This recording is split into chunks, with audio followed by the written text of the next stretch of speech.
আম্মুর দ্রুত নিয়োগ চাই, থাকার কথা বিদ্যালয়ে, আমরা কেন রাজপথে? দাবি মোদের একটাই, দ্রুত মোদের যোগদান চাই। বলছি প্রাথমিক তৃতীয় ধাপে সুপারিশপ্রাপ্তদের মানববন্ধনের স্লোগানের কথা। সরকারি প্রাথমিক বিদ্যালয়ের সহকারী শিক্ষক নিয়োগ 2023-এর তৃতীয় ধাপে সুপারিশপ্রাপ্ত 6,531 জন শিক্ষকের দ্রুত যোগদানের দাবি জানিয়েছে সুপারিশপ্রাপ্ত সরকারি প্রাথমিক বিদ্যালয়ের সহকারী শিক্ষক শিক্ষিকাবৃন্দ।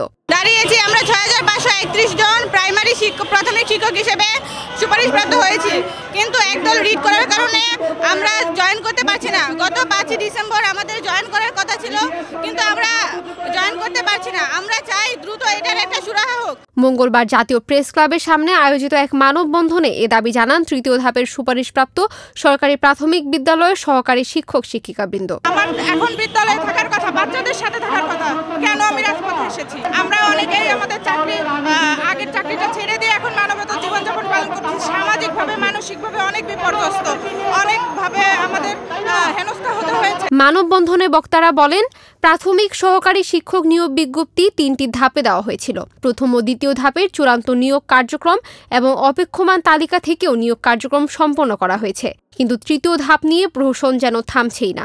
আমাদের সাথে প্রথম ধাপ এবং দ্বিতীয় ধাপ ওরা অলরেডি স্কুলে যোগদান করে ফেলেছে, চাকরি করছে কয়েক মাস, কিন্তু আমরা এখনো আমাদের সকল কাগজপত্র জমা দেওয়ার পরেও, আমাদের মেডিকেল হয়েছে, আমরা ডিপি অফিসে সকল কাগজপত্র জমা দেওয়ার পরেও আমরা এখনো যোগদান করতে পারছি না। অলরেডি আমাদের সাথে কয়েকটা উপজেলায়, জেলা এবং উপজেলায় যোগদানপত্র চলে গিয়েছে, কিন্তু আমরা এখনো যোগদান করতে পারছি না। আমরা দ্রুত যোগদান চাই, এটাই। এই সময় মানববন্ধনে সরকারি প্রাথমিক বিদ্যালয়ের সহকারী শিক্ষকবৃন্দ, তৃতীয় ধাপের সমন্বয়ক তালুকদার পিয়াস, জেরিন, নওরিন, লিজা আক্তার সহ প্রায় 2 থেকে 3 শতাধিক শিক্ষক শিক্ষিকা উপস্থিত ছিলেন।